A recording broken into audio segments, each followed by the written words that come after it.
without any further ado, I'm going to introduce you to Virginia Lovelace. Do you use the middle name Binns sometimes? I think I saw that in one of the things that you had. But anyways, I'm going to give it to Virginia, and you can take off. If anybody has questions, let's hold them off till the end, or you can put them in the chat over in the chat column, and then she can kind of watch that as it's going along.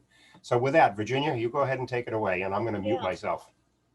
Okay, well, first of all, hi everybody, and thank you so much for inviting me. This is really, I was very, very close to my grandfather, Jack Binns, and he passed away when I was 16 years old, but he was my Saturday babysitter for years and years and years, all 16 of those years to be specific.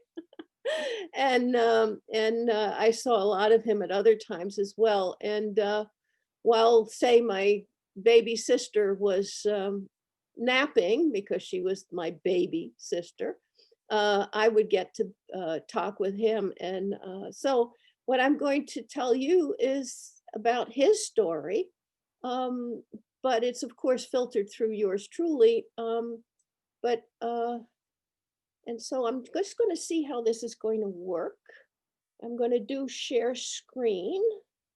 Okay, so what we're going to do is we're going to go a little bit through the rescue, well, about his childhood and his growing up and why he got involved with wireless and with the Marconi company, and how he was the first person to basically coordinate a rescue at open sea using wireless, and that rescue was in 1909, and the Titanic disaster was 1912. So he played a rather strange role in the Titanic disaster as well, and we'll get to that. So first, his childhood and youth. He was a very unlikely person to become a hero. His official name was John Robinson Binns. He was the son of a servant. No father mentioned on his birth certificate. He was born in the Union poorhouse in Brigg, Lincolnshire in England. And what I've got there on the left-hand side is a map, and it shows you with a red dot is the Union poorhouse, and the other dot is a place called the cattle yard down below, the other red dot. And this is a picture of what it looks like today. And that star is on the house where he lived.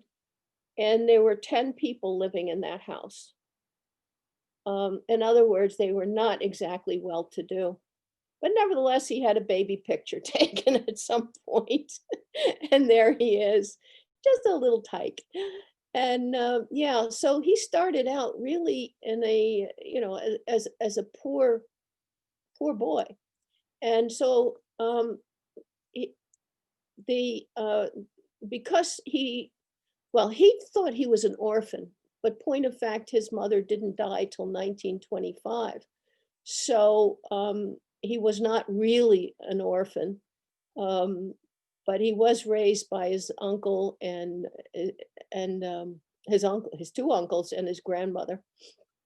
And they moved away from Brigg, where he had been born, perhaps to get away from the whole scene of this illegitimate child, and went to Peterborough. And my grandfather always told me how beautiful the Peterborough Cathedral is, and I recommend going there. I went there, after he passed, to go see the memorabilia that were deposited in the Peterborough Museum by my grandmother. We'll see some of the memorabilia as we go along. When he was 10 years old, he paid a sixpence to put on the stethoscopes and listen to a recording of the Lord's Prayer at an agricultural fair in Peterborough. And this hooked him. He was so fascinated by electronics. So when he was 13, he could leave school, finish all that was required at that time in the way of school, And he went to become a messenger at the Great Eastern Railway Telegraph Office. And you can see, and this shows you the station, and the telegraph office is over there, in there. And one of his jobs was to bring messages from one station to another. The interesting thing about Peterborough is it's at the crossroads of east-west trains and north-south trains in Great Britain. So that there were the Great Eastern Railroad and other railroads all congregated there.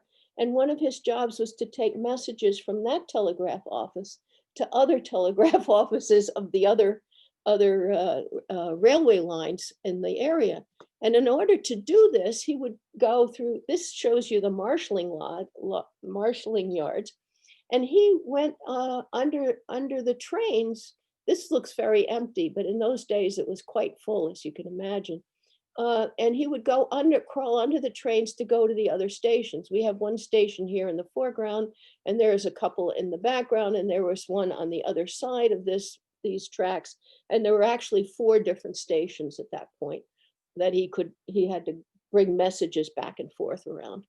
And what he would do is crawl under the trains. And usually those trains were moved with horses. Horses would take take a couple of cars from one train and then shunt it over to another train.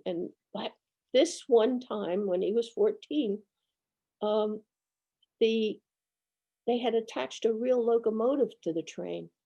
So he crawled under the train, and just as he was pulling his legs out, the train rolled over his legs. So he was a very poor boy, and they looked at him, they got him to the hospital, trudged him to the hospital a great distance, and they decided, well, he's going to die anyway, we're not going to amputate his legs. Because normally that's what they would have done to stop any chances for infection. So they didn't amputate his legs, and he didn't die. So actually, he was in hospital in one of these contraptions, but with both legs in this sort of pulley system for a whole year. And as a consequence of that, he was able to study again. And he got the doctors and everybody to bring him books and talk to him and explain stuff. And he learned everything he possibly could about electronics, which was his real fascination.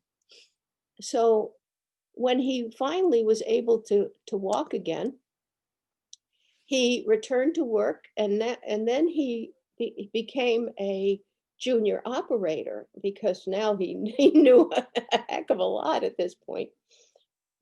And in fact, he learned at least 3 different systems during this time. And one of them is really interesting. That's the one in the lower right-hand corner. It's called the phonophore. And that's a system where they sent messages on the regular telegraph lines, but with, as the name would imply, phono, with changes in sounds, changes in pitch. So the dots and dashes were actually given by changes in pitch. And he thought, he said that because he had to hear for these changes in pitch in some way, and he could actually, he did better when he got to do it working with a Marconi system, because he could hear the dots and dashes much better. So he really had a wonderful education in all manner of telegraphy. And then by 1901, when he was 17, he became a senior officer, second in charge at the Colchester offices. And what you can see there, I put the star on Colchester on the map. That was the center for all the connections that were coming into England from the rest of the world. So he had a very, seriously important position at that point of, communicating basically with the rest of the world. And one of the things that he was relied upon to do was also to modify and repair the instruments as they broke, and there were issues with sunspots and so forth. So he was really a jack of all trades at this station at the age of 17. But he listened to the people around him, and he didn't really see a future in landline telegraphy. And instead, he saw a future in wireless. And so he decided that he was going to go join the Marconi company. So in 1904, that winter, he went to the training school they had at Seaforth near Liverpool.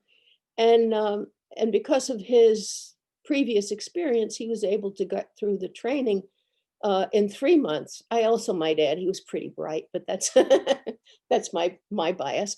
And instead of the usual time of around 6 to 10 months to get this done, and he was said to have be pretty adept at both sending and receiving. So he got his little Marconi cap, and that's a picture of him in his official Marconi cap. And so what the Marconi company was doing at that time was really putting systems into German ships. He had a contract with the Hamburg America line and so forth. And so he spent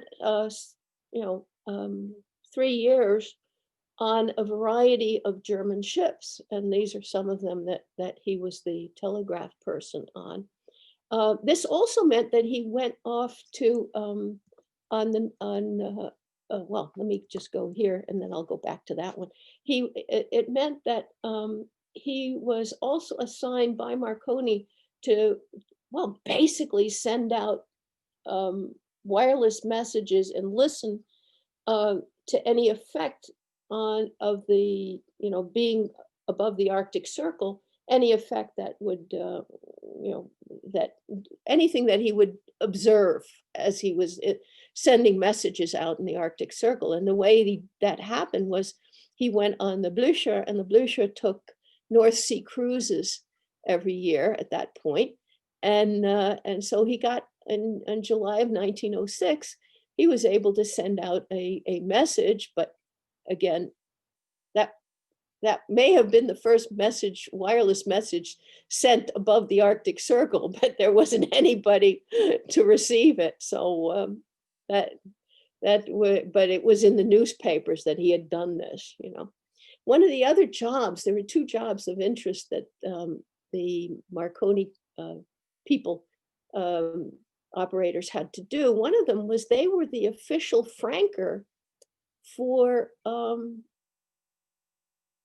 any mail on board ship. That was sort of like an strange extra duty. And I came across somebody who had a postcard, that's the one on the top there, that was from that particular trip on the Blücher. So I had a wonderful conversation with this gentleman about wireless above the Arctic Circle and so forth. But that is actually a postcard that my grandfather had franked on that particular trip, which is kind of crazy.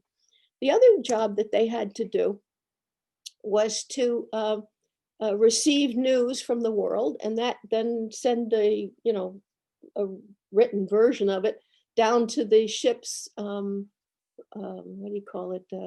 printing shop, and then so they would print the news, and so people got the news on board ship as it would cross the Atlantic. And that was one of my grandfather's other jobs, was to taking newspaper headlines and creating what they call the Marconigram, which they could then be distributed. And people, of course, bought it with great eagerness to find out what was happening in the world. So now I'm going to take a sip. But we are in the beginnings of the rumblings of World War I. It was just at the beginning. And the Germans were very worried that by having a foreign person, a non-German, in charge of the Marconi system on these ships, there would be a chance of sabotage, shall we say. So non-Germans were barred from operating wireless on German ships. So Marconi had to figure out what to do with my grandfather. And the first thing he was given as an assignment was to work to figure out how counterpoise wireless antennae would perform. And they were put in the sands, actually, on the Dover side. And the tower was put up, and then then wires from that were planted into the sand as an antenna. And then somebody would send messages, and he would be on this paddle steamer to receive the messages and to send messages himself. So the beginning work on variations on the antennae. And my grandfather said, "This, you see, it's a side paddle, a paddle ship." And he said it went 32 knots, so very, very fast. By comparison, the Titanic was around 26, so it gives you some idea of these ships went very fast, but they rocked like crazy. Unfortunately, my granddaddy didn't get seasick because he would watch all the other people on board go over to the railing and get sick. But it crossed the channel very fast, as you can imagine. And then the next thing was to send him to Ireland. And when he got sent to Ireland, this was for him really a very exciting time, because he fell in love with everything Irish, and so. But that was another 6 months of roughly August to December in 1908. At the end of which he got assigned to the Republic.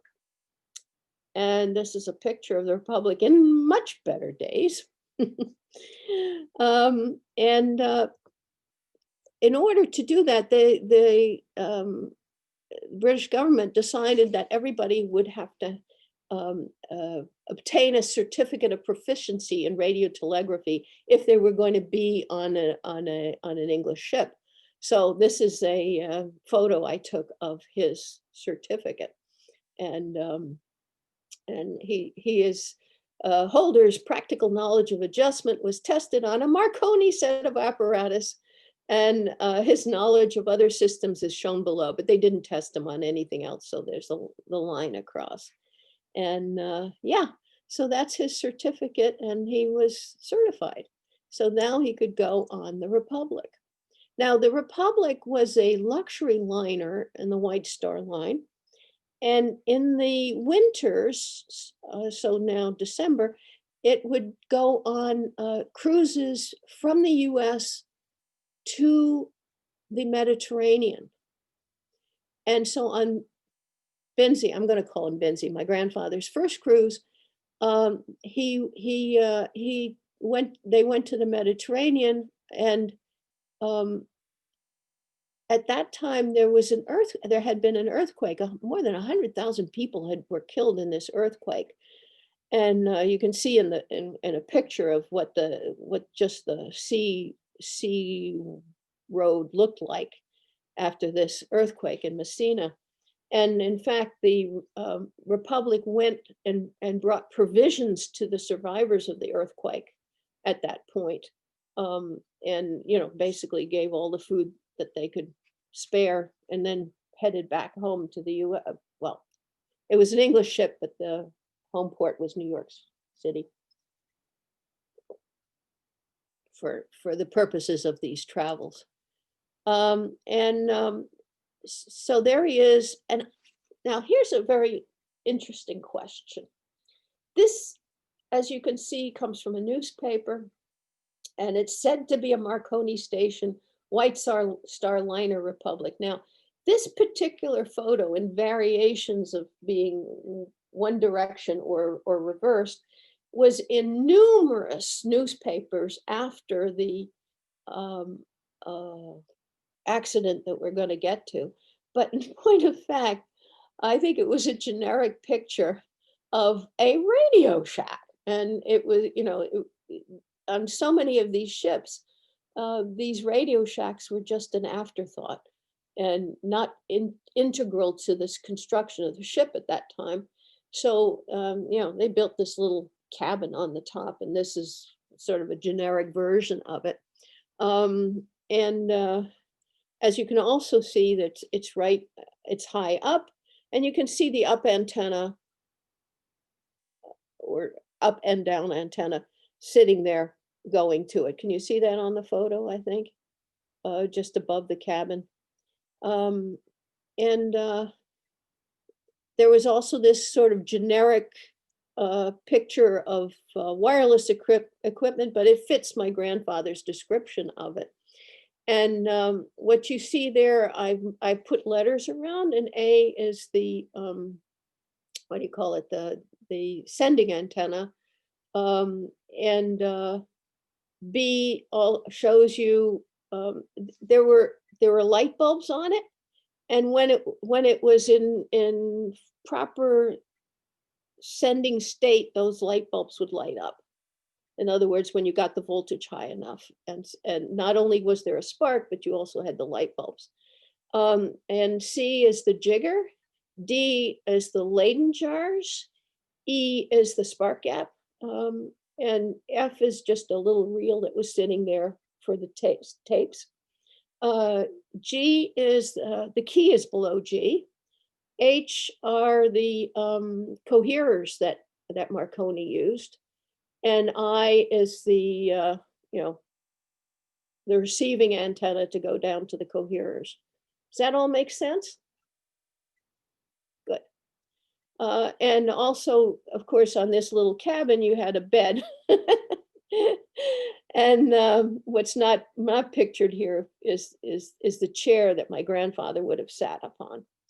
But that's pretty much the same. And my grandfather had a photo like this in his collection of photos that he had put together when he was trying to write his life story. So I'm thinking that this pretty well matched what his own apparatus looked like.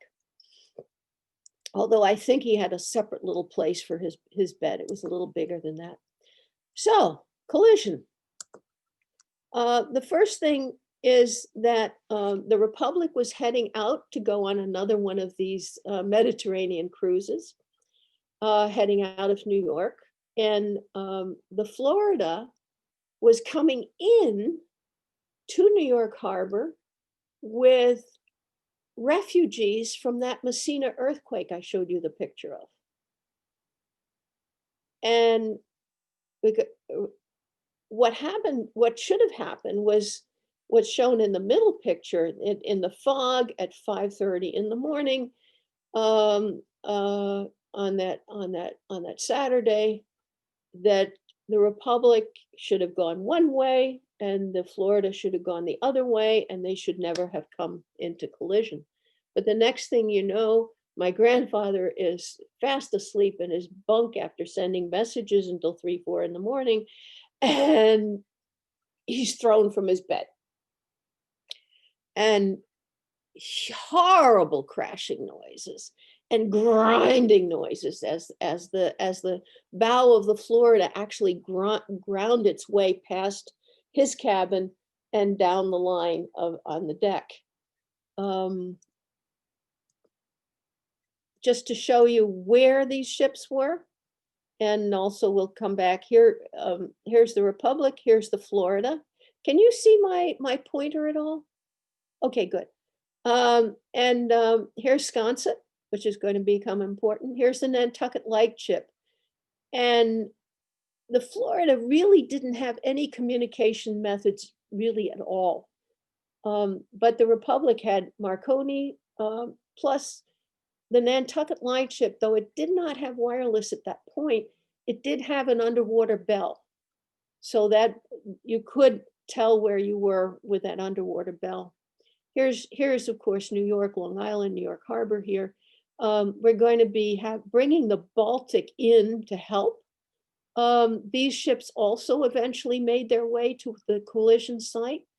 And then a cutter, you see Cape Cod there, a revenue cutter and another revenue cutter, a Cushnet, all trying to make their way to this collision.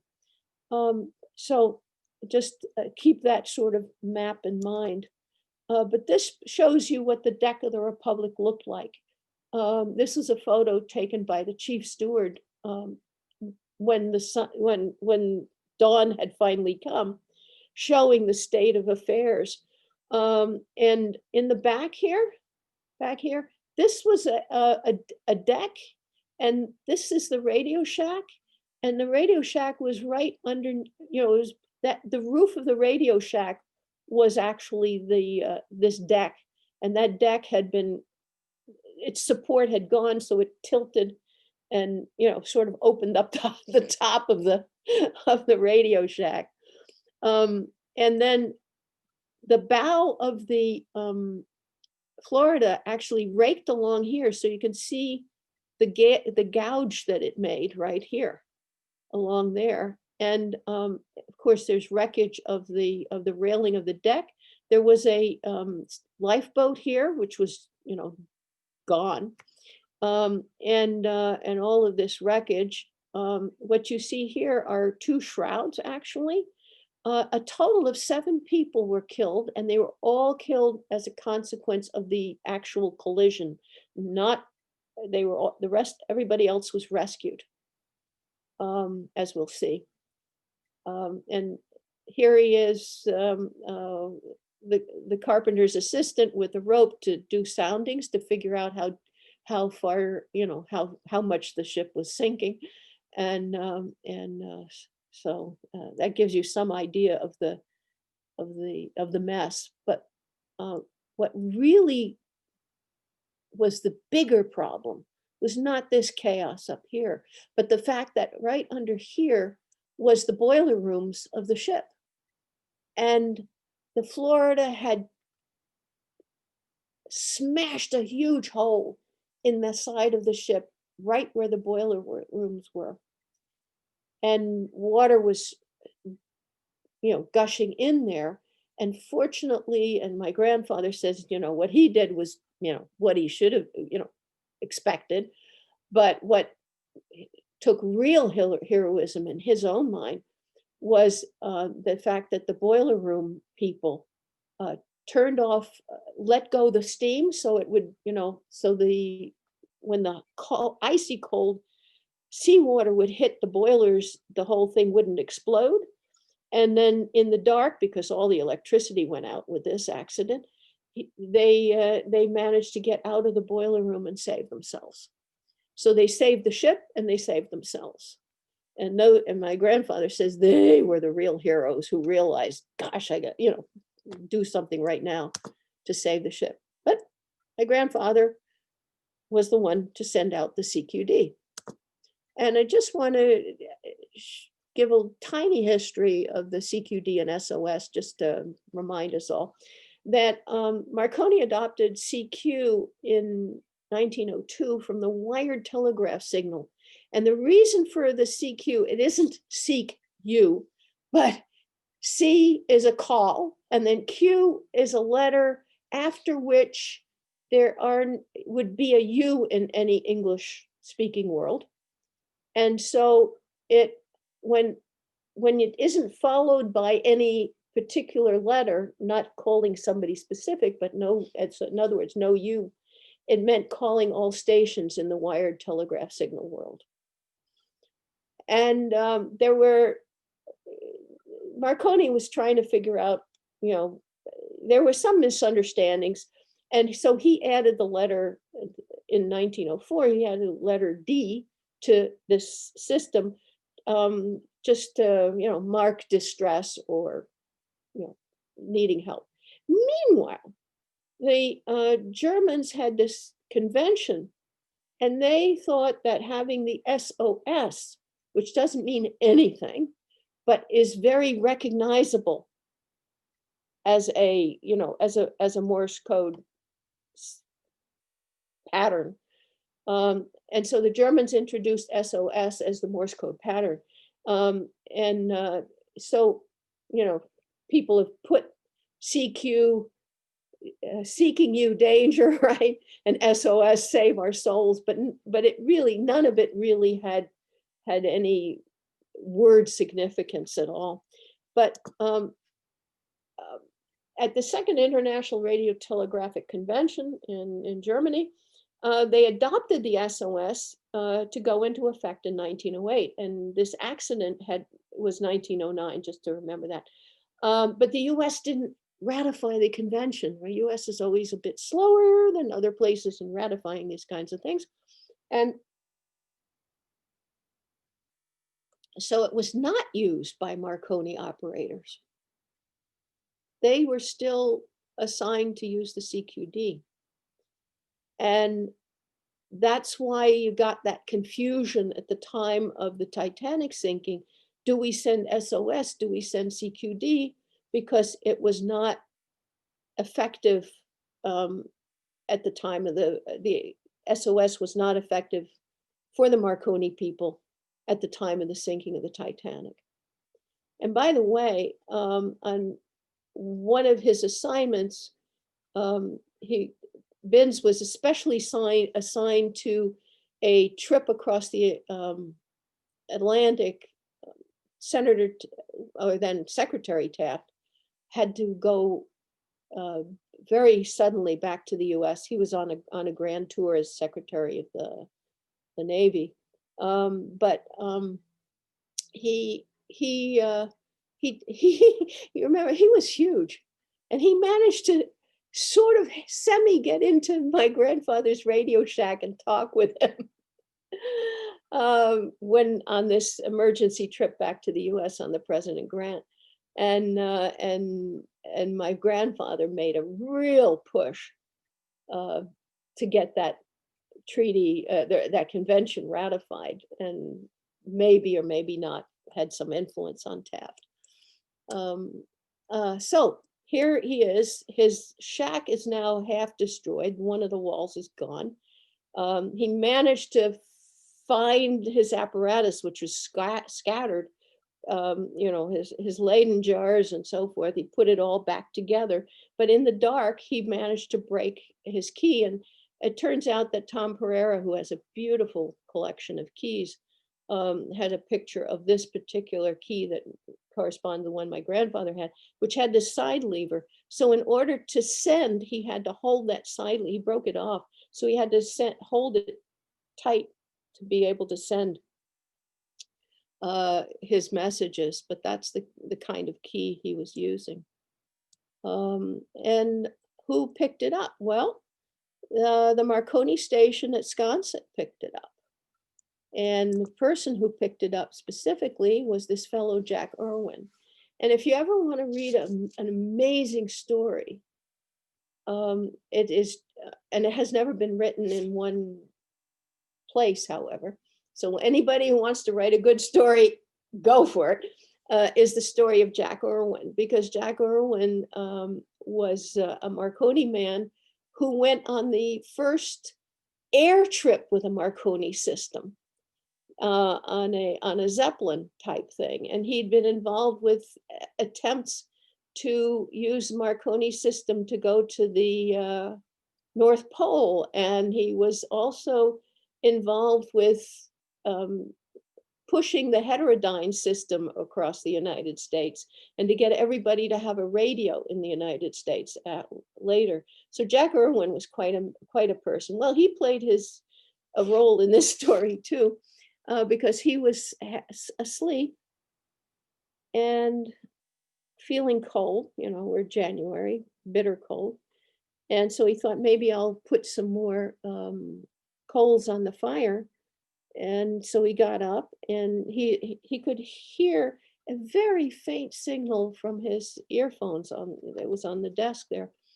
And so he put the earphones up and he realized it was in fact my grandfather trying to tell him that there was an accident, because my grandfather's system could only do about 60 miles, and that was it. It was a very weak signal. He had to because it took so long to get the spark up, to get the voltage up enough to send a spark. He was sending very slowly, and the spark was, he couldn't get the voltage very high, and he was using plain aerial, by the way. And so Jack Irwin actually sent the message. Of course, his system, he had all the power in the world. That's his dynamo there, right? And I will tell you that my grandfather was very relieved to hear, as it were, the hand of Jack Irwin answering him, because he knew that things would be much better now. And in fact, Jack Irwin was also able to tell the world about what was happening. And here is the New York Evening World on that same day. A big white Star Liner Republic hit in fog and abandoned at sea. People got this news of this accident as it was happening, which was really a huge leap in communication. And so the rescue was a complicated affair. First, the Republic was clearly sinking. So Captain Sealby thought and communicated with the captain of the Florida. The Florida wasn't in quite so bad shape. Its bow had been crumpled, but other than that, it wasn't sinking too fast anyway. And so what they did was decide to transfer all the passengers and surplus crew from the Republic to the Florida. And while the Republic had an accommodation ladder and people could walk down it, this is the way they had to clamber on board the Florida. And mind you, these were people in their nightgowns without shoes, because it had happened while everybody was in bed. And so it took, countless rowings back and forth in time to get everybody back onto the Florida. But when everybody was transferred to the Florida that had been on the Republic, that ship started to sink. And so it was felt that it was a real necessity to get some other ships nearby. By the way, I was in communication with a fellow named Paul O'Brien, whose uncle was the Republic's quartermaster, and this is his uncle. Oh goodness! This was a photo that was actually taken in Genoa at the time when they were in Italy during that previous cruise. So these are all the people who were involved with doing the rowing. So the question was, which of the ships in the vicinity would pick up the signal? And it was Tattersall at the quay on the Baltic that picked up the signal. Now, there's a couple of things about the Baltic system that was very different from what the Republic had. On the Republic, the antenna, wait a minute, let's assume this is a Republic for a second. This is a bigger ship, of course. But the Radio Shack was back down here. The antennae, of course, were between two masts, and the downline was here. So it was an L antenna arrangement, and was not directional at all, which meant that it was almost impossible to know where the signal from the Republic was coming from. By contrast, the Baltic had this T-shaped down antenna, and the radio room was installed as part of the ship when the ship was was built, the radio room was already there. That's supposed to be Tattersall there at the radio room. So, and then it had a direct communication system with the bridge, whereas in my grandfather's case, he had to run back and forth to the bridge, you know, for steering directions, the whole and tell the captain, go this way, go that, you know. Well, he couldn't steer, but at least, you know, some kind of communication had to happen. So yeah, so that was a much better arrangement at the time. But you know, it was just at the beginning of wireless. So you know, it was only, you know, after a time that things got incorporated and thought through, you know, reasonably carefully. So what happened was that, well, let me just go back there, the Baltic. So what happened was that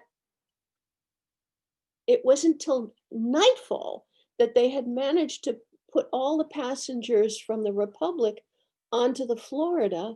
And it was only at nightfall that the Baltic signal was close enough that, you know, the Baltic was going to be somewhere in the vicinity.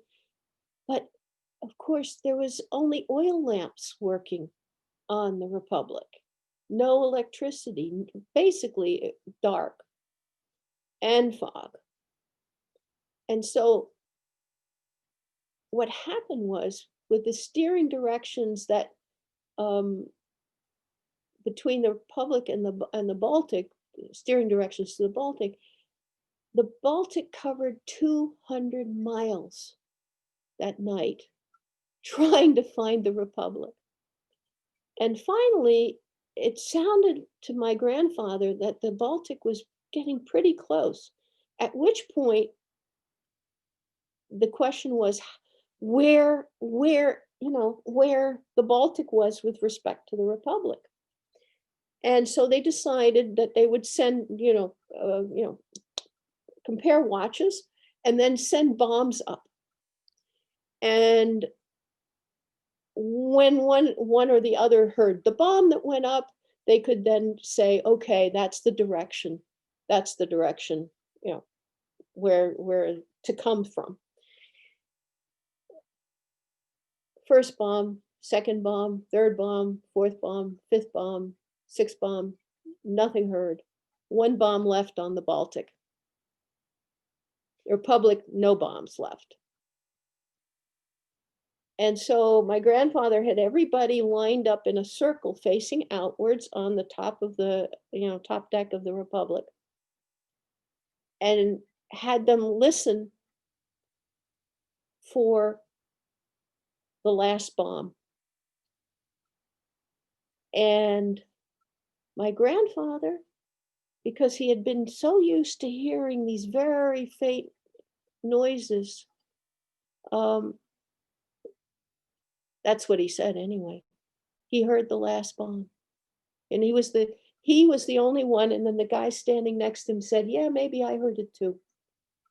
And nobody else heard it. But my grandfather could point to the direction and then give the Baltic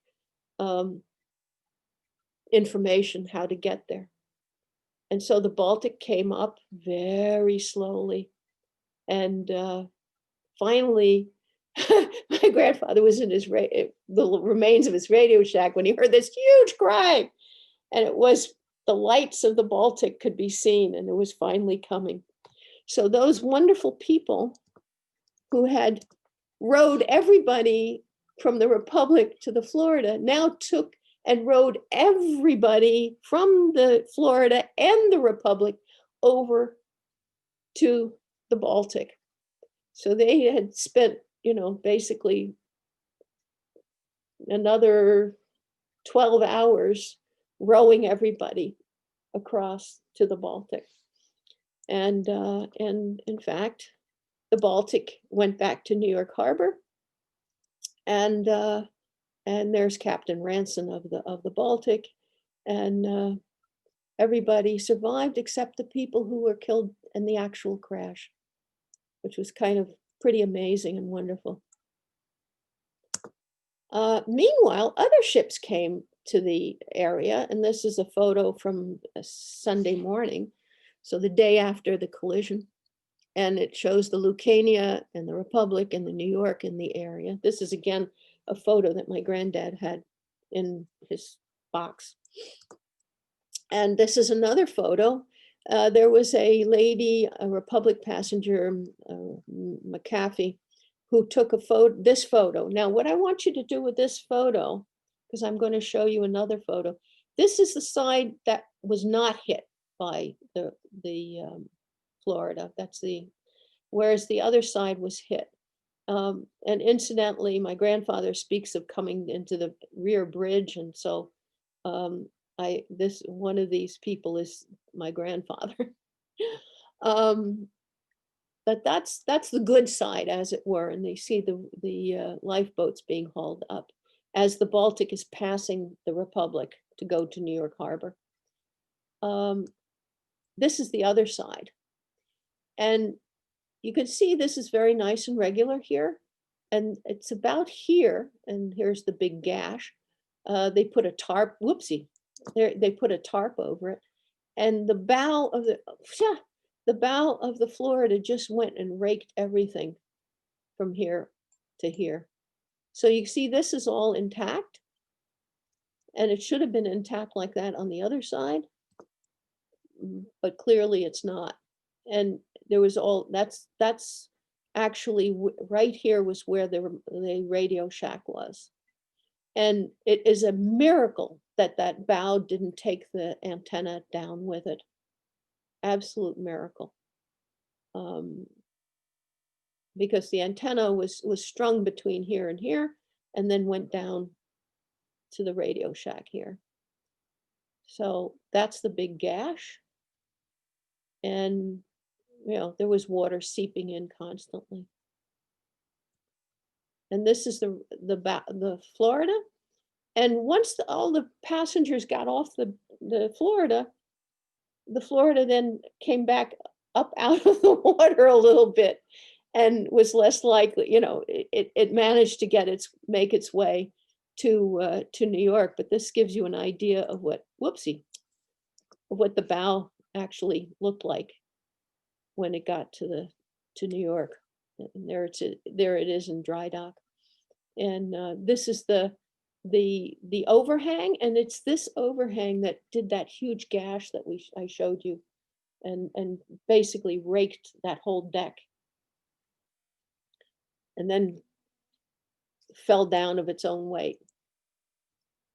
So what happened after that? Well, first of all, my grandfather was lionized, and he was lured to the Hippodrome, to a show at the Hippodrome. And Binns was here, and they set the spotlight on him, and he started getting attacked by the chorus girls, and he finally escaped. Now the Hippodrome was this big, what do you want to call it, show place, I guess, and it had, among other things, elephant shows as that they had on the stage. And my grandfather finally went and hid behind the elephants in the manure of the elephants, because he knew the chorus girls wouldn't follow him there. So he sat there for a while, and that was always a sort of a family joke that he'd escaped to the elephants. Yeah. And of course, the newspapers were filled with all this information. And, they had this is the New York Times, but there were other newspapers, and they had to give his story left, right, and sideways.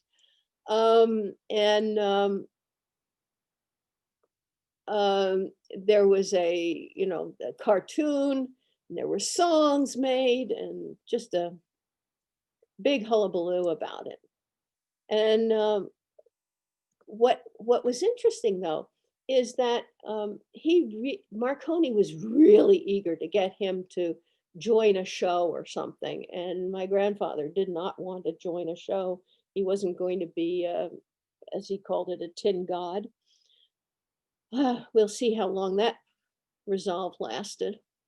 And then he got back to England. He got this lovely gold watch, and that's one of the things that is in the Peterborough Museum right now.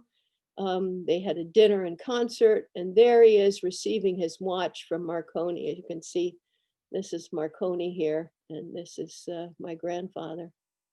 And I love the look on his face. I don't think he was too trusting.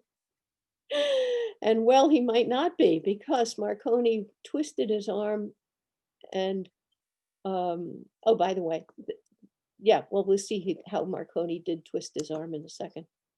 And this is a medal he got from the cruise that the Republic's passengers had created for this. And this is also in the museum in Peterborough. My grandmother gave all his Republic related stuff to the museum in Peterborough. And so that was there. And he was lionized. But Marconi wanted publicity. He was busy negotiating to get his system on American ships. So he needed to have as much advertising as he could possibly come by. And one of the things that was fascinating, that at Luna Park had a show called Via Wireless. And now, and it was a show about ships crashing and being, people saved by wireless. But now Marconi said, oh my gosh, I can put Binns into this show and have him run the wireless in this show, and everybody would come and take a look at it. And he was so excited to be able to have this huge advertising opportunity. In other words, reality followed art. In other words, this show was first, and then there was this crash. And then, so I don't know quite exactly how Marconi got my grandfather to accept to do this, but he did it. And I will tell you, my grandfather never, ever mentioned anything about that summer and fall that he spent working on behalf of Marconi to, advertise this. And I just pointed an arrow. This is the electrical show in Madison Square Garden, and he was going to send wireless messages. It turns out he may not have appeared at that, but of course there were also these little cards which were used for in cigarette packages. This kind of card right here, and company in America, etc. In other words, Marconi did his best to promote the fact that this disaster had been averted, essentially, or with minimal loss of life. The disaster occurred, of course, but there was the rescue. And through that summer, Marconi was able to finally get the contracts he was looking for. And so when my grandfather said, I can't stand this, I can't do this anymore, Marconi said, fine, we don't need you. So he goes back to sea. And here he is on the Adriatic in 1910 in his summer uniform, looking very natty. In fact, the comment on the back of this, it was taken by one of his friends, and the comment on the back of that photo says, "You're looking like an Adonis." And the captain of the Adriatic at that point was E.J. Smith. And E.J. Smith his next assignment was going to be the Olympic. And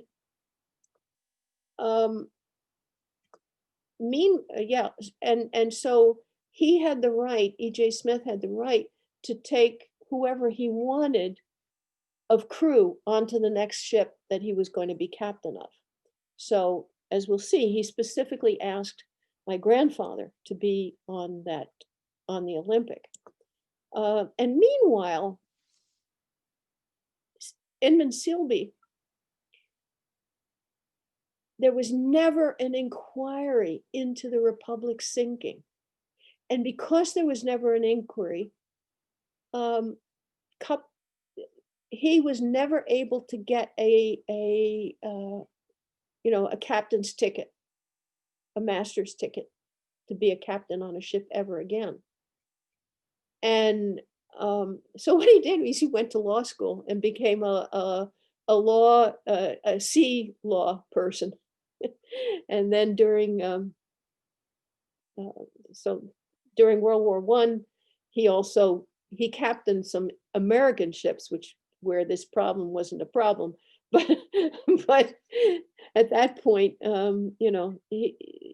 my grandfather talked with him and asked him, why wasn't there an inquiry? I'd like to write a book about the accident.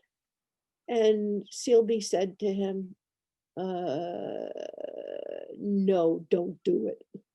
So there's a big question mark around what that was all about.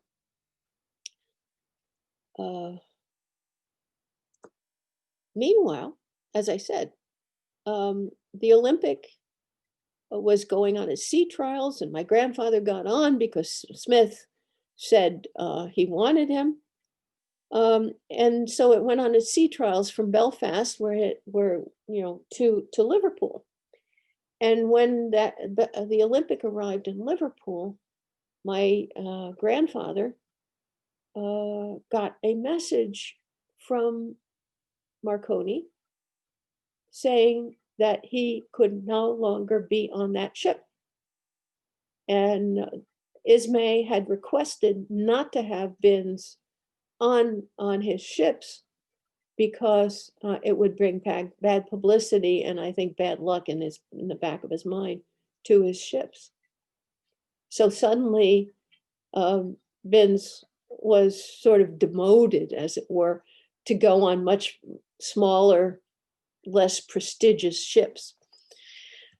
But also in the meanwhile, he had met, in 1910, he had met my grandmother to be. I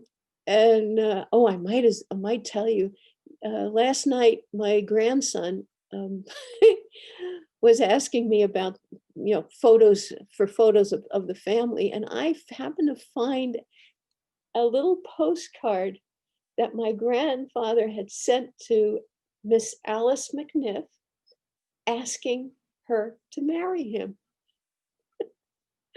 So, and there she is at the time of the marriage, but they had actually met in 1910, and she put off getting married until 1914 because she loved being courted.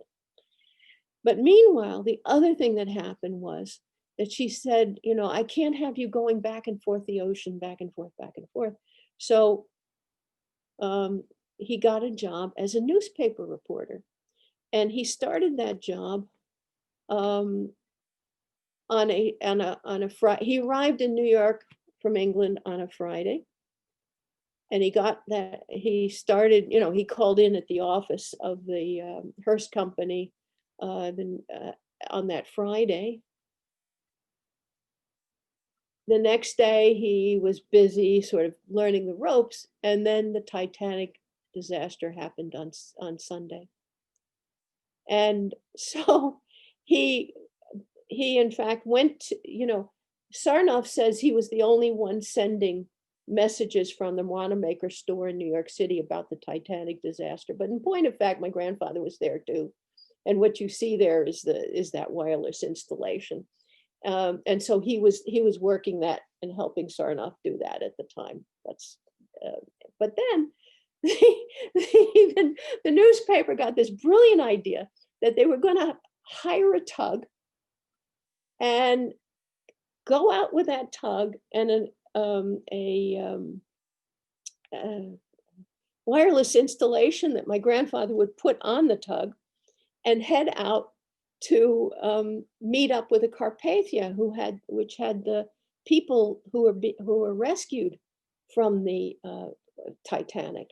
And the hope, the newspaper people thought they could throw canisters onto onto the Carpathia containing questions, and that the people would write the answers and throw them back into the ocean to be picked up by the tug. I mean, it was a completely kookamania idea, but nevertheless, my grandfather went along with, and in fact, this is picture in the middle is from the Library of Congress, strangely enough, on the way, a tug on the way to meet the Carpathia. And my grandfather is the person in that regular hat and the black suit there, setting up the wireless apparatus on the tug.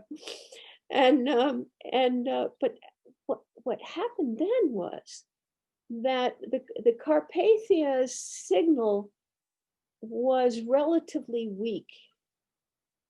And in order to amplify that signal in a way, Binns was now somewhere in the vicinity, though they never caught up with the Carpathia, somewhere between the Carpathia and land. So the Carpathia's operator decided to transmit messages to Binns, who then had a much better apparatus and was closer to the coast, to send those messages on to the headquarters and wherever, newspapers, whatever people wanted. And a couple of those messages were from Ismay. And they were telling the White Star Line people that when they got close to New York Harbor, to take all the people from the Titanic that had been picked up by the Carpathia, who belonged to the White Star Line, the sailors and what have you, and put them right away on the Cedric, which was going to hightail it back to England, so there would be no inquiry in the United States.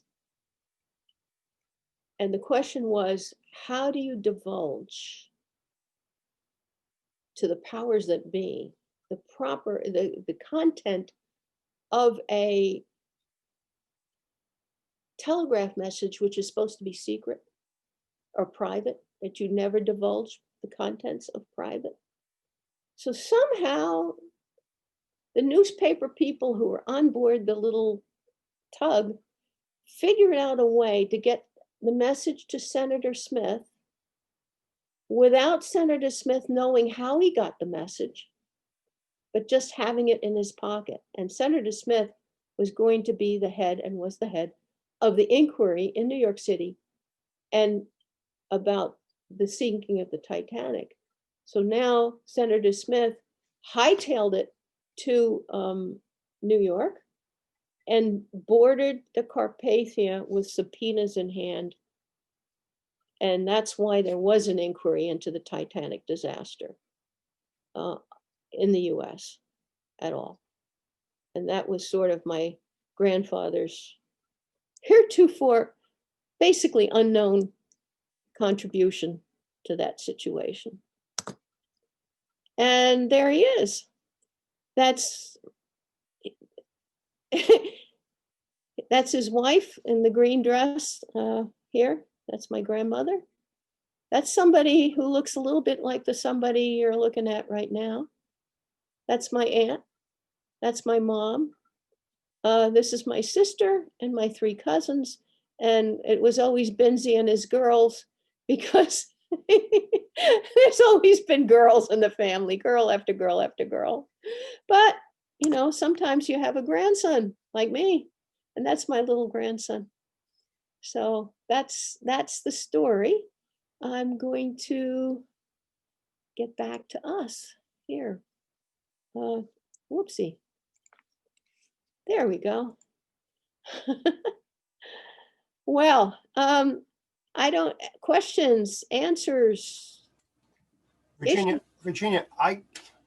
of course, and I've read your book, but I'm learning more just by watching this. I'm fascinated, and I have a couple of questions that I want to know. Number one, I want to know whether your grandfather ever ended up meeting in person with Jack Irwin, who was the oh yeah. Okay, all right. So that they were pals. Okay, because he was the one that was so instrumental in that. And when you mentioned getting getting that picture of all of the crew that had done the rowing Yes. from someone named Paul O'Brien. Could you wait, who was Paul O'Brien? Was he someone here from the Boston area? You know something? I have communicated with him via emails and I have never asked him his address. Because there was a Paul O'Brien here who passed away a couple of years ago, who was a historian and did a newspaper column and everything else, and he was a ham. But so do you know anything further about him? I'm just kind of curious. It's not an uncommon name. No, I know. And I'm just wondering when the last email exchange we had was. But it was more recent than that. Okay. All right. So that was but he also is a ham, by the way. This Paul O'Brien is a ham as well. Okay. Well, you kind of jogged my my curiosity there. And when you talked about the signal that he was able to generate to be able to work, to communicate, right, he was just basically using whatever power he could get from those batteries, because there was no other power, right? That was it. 6 Leyden jars. That's it. Fascinating. I mean, here we are as hams. We're always talking about, we're going to get together and do a little thing with some batteries and go out and throw a wire over a tree or something like that and try to communicate. And that's essentially what he probably, I don't know what power that was generating, but it couldn't have been much to. It was tiny. I mean, that's why his spark was very weak, and he had to wait for that, the system, as it were, to actually generate a spark at all. I mean, to get the voltage high enough to send a spark through. So his signal was weak. It was low pitched, and he had to signal very slowly and distinctly. So, and those of us here that and a lot of us do, but a lot of us that still use Morse code all the time, we're using, what's now called continuous wave, or CW, right. And this was all spark, which is like a whole totally different sound. It's the same letters and everything, but it's pretty difficult to copy, and the receivers back then were certainly much more primitive. You got to tell us though,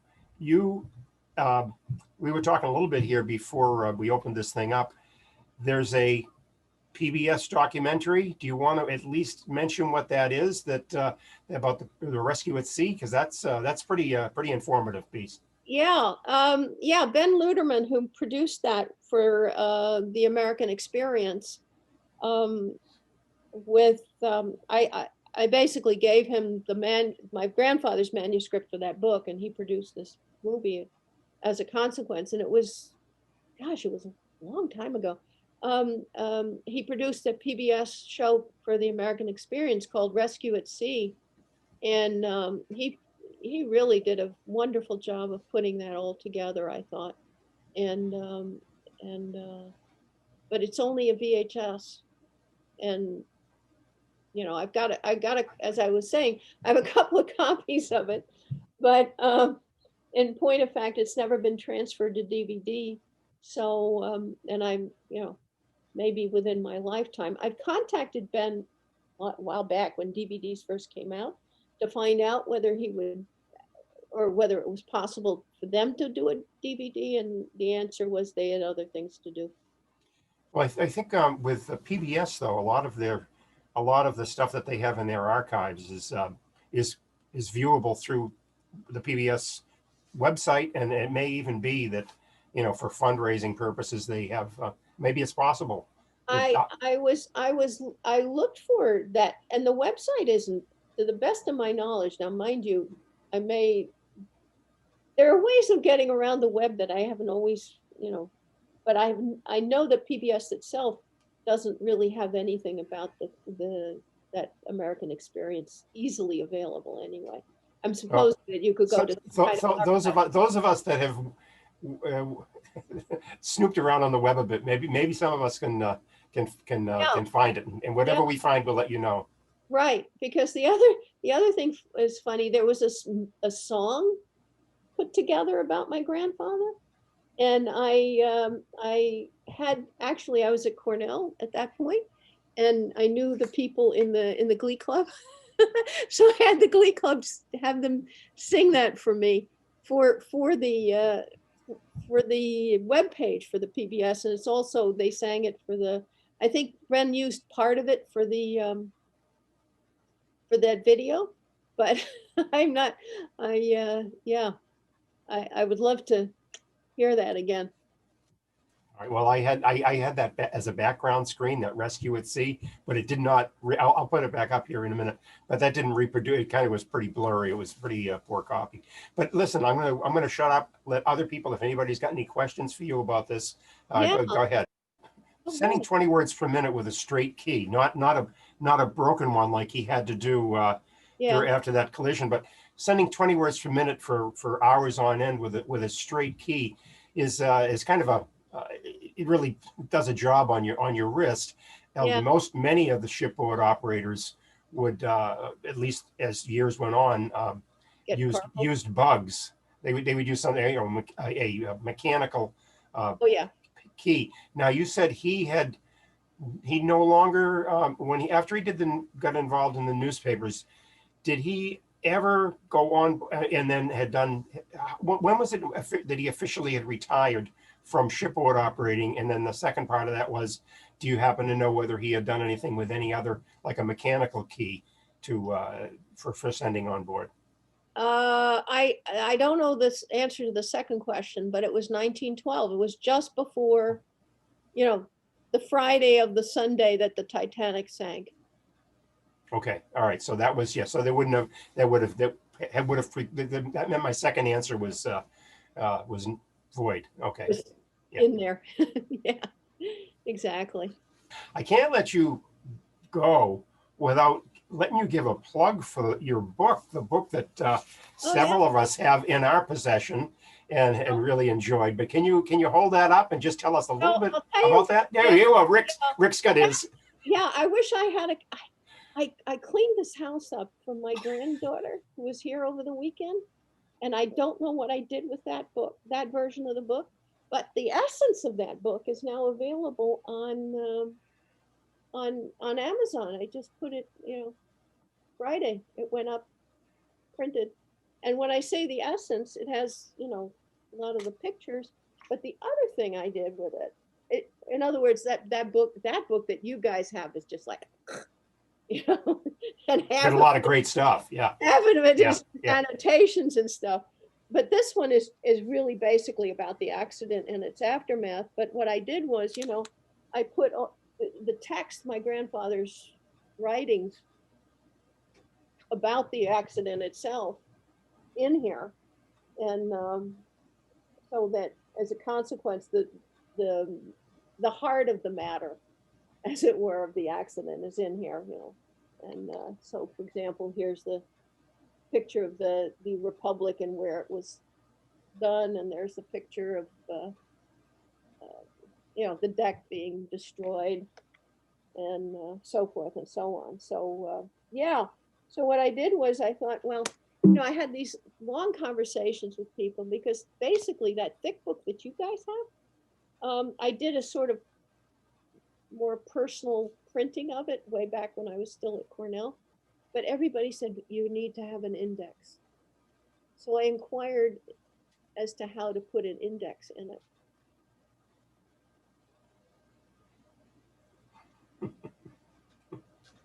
10K later, I would have an index. Tried doing it myself. How many months and months and months later, still hasn't happened. And I've tried many different systems to make it happen. And it's just like, oh my God. Because you basically really should hire somebody to do an index who knows how to do indexes and how to set them up and everything. And that costs a fortune. I made inquiries to find out, and the estimates at the low end were $3,000 to $4,000, and at the high end were $10,000, depending on how much I wanted to get done in that index. And I don't know. So I decided, all right, fine. I'm going to put the essence of the story in a little book like this, which has got the story there, and I could do that myself, and it doesn't need an index. And so that's what I did. And so that. And you've just released that now, which is happens to coincide with the anniversary too. exactly. And Yeah. I also released it, because I knew, we'd be talking about something like this. So yeah, and it, for those of you who haven't got the thick book, and I'm sorry I don't have any. I have one copy of it left. So, but but this is the thin book, and it has, it has the essence of it. Well, when we see at our radio club, we're fortunate that we have our own library of, Yeah. that we have, and we and of course right now everything's been ground to a halt for in-person stuff. But one of my copy, I'm going to put that on long-term loan to our club so that people from the club, once we get back up and running, if they would like to read that, yeah. So it's great. So we will have that for lending within our group, anyways. Yeah. And otherwise, you can get this on Amazon if you want to just have the précis of it, the resume of it, but with my grandfather's words, of course. Yes. Virginia, this is Rick again. I have another question. Yes, hi, Rick. That injury that your grandfather had in the train yards many, many years ago, and it took him a full year to recover. Did he have any lingering effects from that severe injury, to your knowledge, or did he fully recover? My God. Well, I should tell you something very, very amazing. I became a doctor. I'm a pediatrician in deep disguise. But I knew I was going to become a doctor forever. In other words, my grandfather knew from, I don't know when I decided when I was 6 that I'd become a doctor, I think. So he knew when I was 6 years old that I'd become a doctor. And one day he was doing, my mother and my grandmother and my aunt would all go shopping on a Saturday afternoon. And I was left with my grandfather and my sister. My sister would take a nap, so I had my grandfather's company. And one day his nickname for me was Big Tut. He loved Tutankhamun, so I was Big Tut and my sister was Little Tut. Anyway, so he said, "Come here, Big Tut, I want to show you something." And he pulled up his trousers and showed me his legs. And it was amazing to me. I mean, just thinking about what I saw, that he ever walked at all.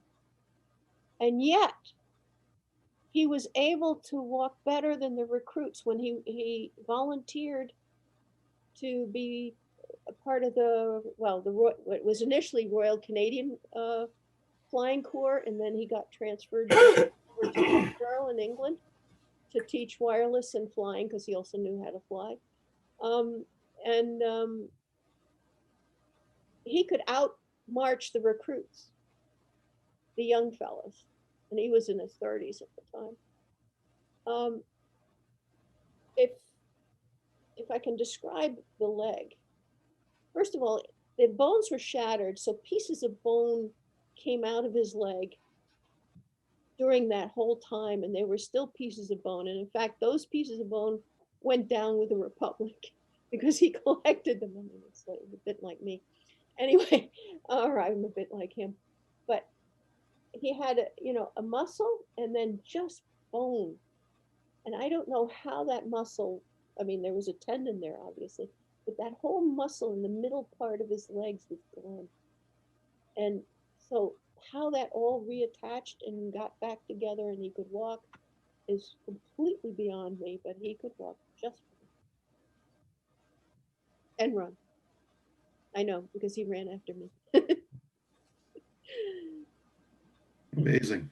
Amazing, absolutely amazing. And they brought him to the hospital. They said, "Okay, fine, we're not going to bother amputating because he's going to die anyway." But they said, "Okay, we got a kid. He's a poor kid. We're going to do an experiment." And they got a special antiserum from London by train, strangely enough, and he was injected with that antiserum. And it was an antiserum because those kinds of wounds get infected with strep. It was an antiserum to strep that they had just developed in London, and they injected him with it. And, he survived. But to have the legs re-knit together, it took him a year in traction on that bed. And he said he could move about 12 inches back and forth on that bed.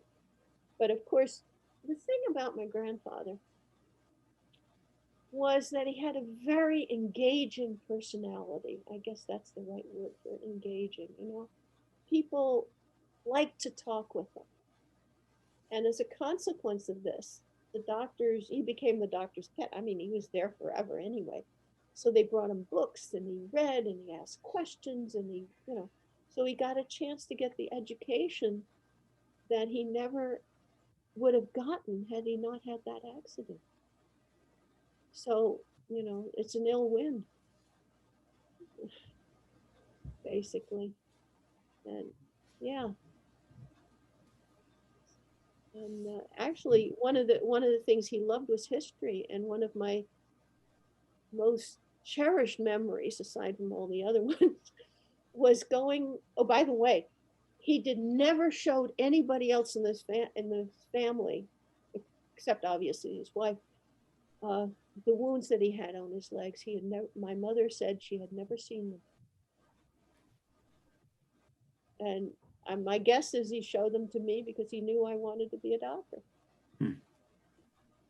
But yeah, so we were in London in 1955, and he took my sister and me through Westminster Abbey. And we stopped at almost every single grave or monument or what have you. And he would explain the history behind it. One of the things he always wanted me to know was who were all the queens of England. And, you know, so he was, you know, and of course, I did become a physics major as an undergrad. And I think listening to him, and my father was also very much into physics and electronics and stuff. So I listened to the two of them talk all the time. And somehow, well, it had an influence, shall we say. And so it's a real honor for me to be able to honor him. That was great, very super interesting. Thank you very much. Thank you. We certainly appreciate this, you know, and I don't know if anyone else has any, does anyone else have any questions? Oh, Mike, go ahead. Yeah, Dr. Lovelace, this is Mike, WA1MB. Thank you for an excellent presentation. Really appreciate that, especially for the historical value. Did your grandfather, on his legs, were they damaged by his calf or his thigh? No, it was he had just managed to get almost all the way out. So one leg was about, I would say, I don't know whether you can see this, but let me do it with my little ruler here. Rulers are always handy things. Here we go. So for one leg,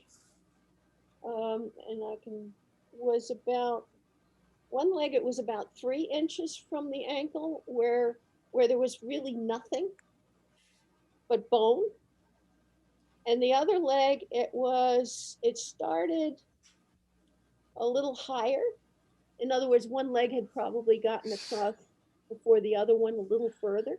Yeah. And the other one, it was about 6 inches though. Amazing.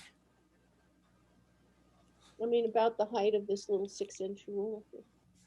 It was a comminuted fracture, crushed. Gosh, yes. I mean, and pieces of that bone it shed for about 2 or 3 years afterwards. Pieces of the bone would make their way out to the skin. I'm surprised the tissue wasn't severed by the wheels.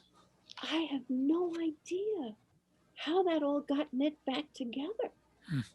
He did have multiple surgeries, but he never described either anywhere how exactly those surgeries worked. He thought they were just picking pieces of bone out.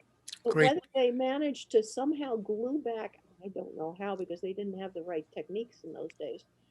You know, the tendons that go through there, because there's a ton of tendons. Yeah. And he did have an Achilles tendon. I saw that. So I have no idea how he managed, but Pretty amazing doctors even for then. Exactly. Well, you know, I mean, they were so, according to him, they were so proud of his work, the work they had done for him. And, you know, so, Thank you. yeah. Yeah, well, thank you, everybody. And for those of you, I met several of you already before. And, but for those of you I haven't met, very wonderful to meet you. And I want to thank you all for this opportunity to talk about somebody well, the word adore probably applies.